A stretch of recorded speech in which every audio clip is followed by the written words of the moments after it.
Hey ma gang de guitaristes, bienvenue dans un nouveau cours de guitare. Aujourd'hui, je veux vous montrer différentes façons de faire le G. Donc souvent, moi, je viens faire le G comme ceci ici, ou comme ceci. Je fais pas un G complet avec toutes les notes. Je mute des notes de l'accord G. J'ai décidé de vous le montrer parce que j'ai beaucoup de gens. Dernièrement, j'ai fait des chansons des Cowboys Fringants et parfois je faisais le G de ma manière et les gens m'ont écrit. Donc j'avais déjà fait un cours sur cette manière de faire le G et je fais une petite mise à jour aujourd'hui. Présentement, je suis en vacances en Guadeloupe, mais j'en profite j'ai un petit peu de temps pour vous faire un cours de guitare sur le G parce que j'ai décidé ça aujourd'hui parce que j'ai reçu beaucoup de courriels, comme je vous disais. Donc, vous avez sûrement appris à faire le G d'une façon traditionnelle qui est parfait, il n'y a aucun problème avec ça. Vous pouvez le faire de cette manière-là. Par contre, moi, je le fais d'une autre manière, mais je vais vous montrer l'autre manière aussi qu'on peut faire le G. C'est au lieu de venir chercher juste la première corde, on vient chercher aussi la deuxième corde. Parce que dans le G, il y a le B et le D. Donc, quand on fait un G comme ceci, on vient, la deuxième corde est à vide. OK?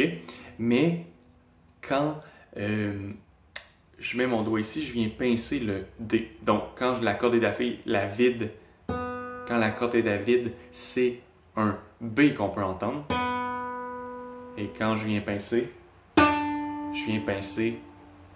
la corde 2, case 3. Donc, on peut entendre maintenant un D. Mais ces deux accords font partie de l'accord G, G, B et D. Donc, peu importe où vous le faites, vous pouvez le faire. Donc, première façon, standard comme ceci. Deuxième façon, on vient pincer les cordes 1 et 2 et je viens chercher les mêmes cordes.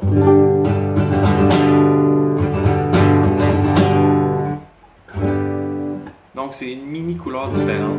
Donc, peu importe comment vous le faites, les deux sont bons. L'autre façon de faire le G, c'est de muter la cinquième corde.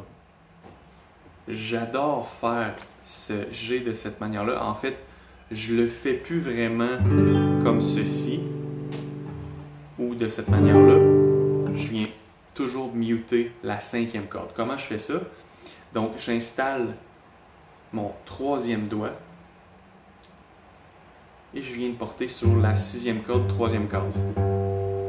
Ensuite, je ne mets pas mon doigt vraiment vertical vers la manche, je le descends un petit peu pour que la cinquième corde soit complètement mutée.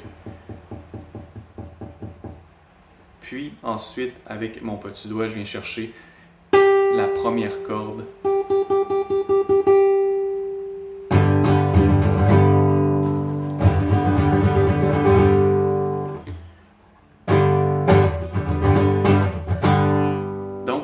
Jamais le G parce que je pourrais pas jouer la corde à vide, le A, parce que le A ne fait pas partie de l'accord majeur G.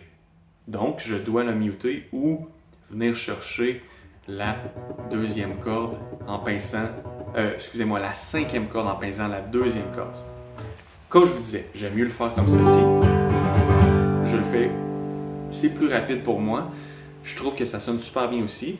Ça, c'est au goût que vous voulez. Si vous voulez le faire d'une autre manière, la manière standard, peu importe. Okay? Donc, quand vous voyez que je fais cet accord-là durant mes leçons, mes cours de guitare en ligne, vous pouvez sans problème le faire comme ça. Pourquoi aussi je le fais comme ça? Parce que j'ai les deux doigts libres ici.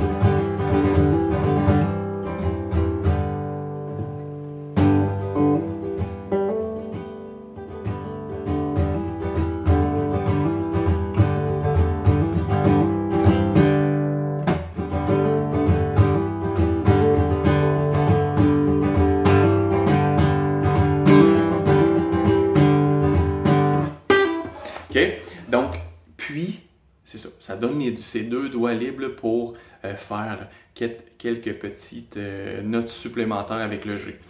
Puis, ce que vous pouvez faire aussi, c'est, comme je vous disais tantôt, on peut mettre les deux doigts ici, et vous pouvez venir, avec le deuxième doigt, venir pincer la sixième corde, troisième corde, comme d'habitude, et muter la cinquième corde toujours. Mais en général, quand moi j'utilise ces deux petites cordes-là, ici comme ça, avec mes deux doigts, bien, je viens vraiment... C'est vraiment pour quand je vais faire une rythmique plus intense. Parce que là, il y a moins de cordes à vide. Il y en a juste deux au lieu d'en avoir trois ici comme ça.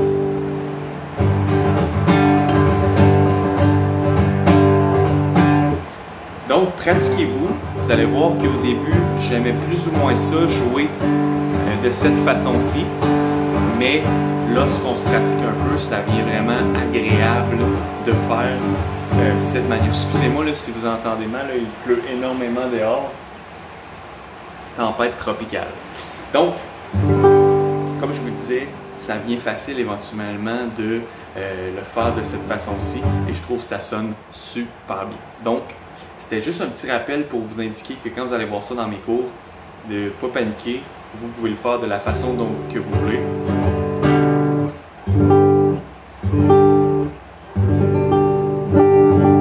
Il n'y a aucun problème avec ça. Donc, les guitaristes, on se revoit pour un prochain tutoriel. Ok, bye bye.